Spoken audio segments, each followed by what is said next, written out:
Hey guys, this one will be a little bit brief. This is just basically about Watson, John B. Watson, and his study with little Albert.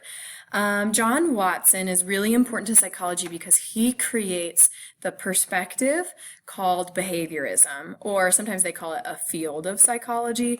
And this field of psychology focuses primarily on people's behaviors and observing the actions, things that you can see in the environment, the observable. John Watson he really disagreed a lot with Sigmund Freud, and Sigmund Freud, a lot of his ideas were things that you couldn't see and you couldn't measure. Freud dealt a lot with the unconscious mind and the dreams and hypnosis and things that you can't actually physically see. And so John Watson didn't really like that. And so he created this field of psychology where it was all observable actions that you could see in the environment and you could record.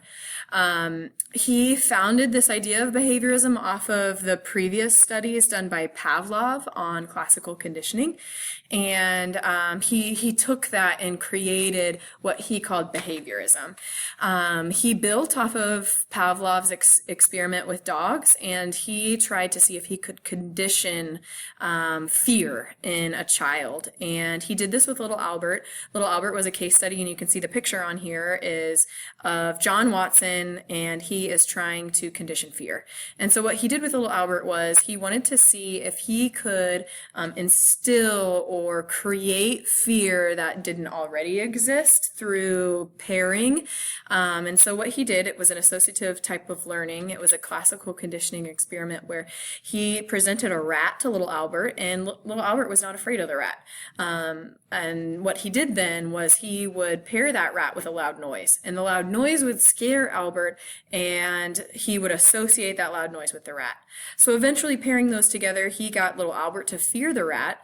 And then he started finding out these other aspects of classical conditioning. He saw generalization occur, that little Albert also feared things that were furry. So you can see in this picture, he's putting on the Santa hat or the Santa mask to see if he's afraid of the beard on the Santa mask. And so he was trying to show those elements of classical conditioning that were done by Ivan Pavlov and trying to use it in conditioning fear in little Albert. Little Albert is just a case name, a case study name for him.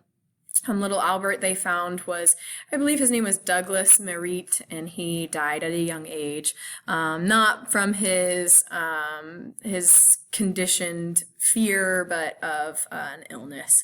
There are a lot of critics of John Watson's little Albert study who said just that it wasn't a well done study, and that maybe it wasn't really a reliable or valid situation. Some people said that it took him many times to pair the rat with the sound before the fear was instilled, but for the most part it remains a pretty foundational, just a study that we look back on conditioning, because we do see that in real life that you can be conditioned to fear objects if they're paired with maybe something traumatizing. So Watson, it's really important that you know that he created the field of behaviorism. He was concerned with things that you could observe, not things that were unconscious.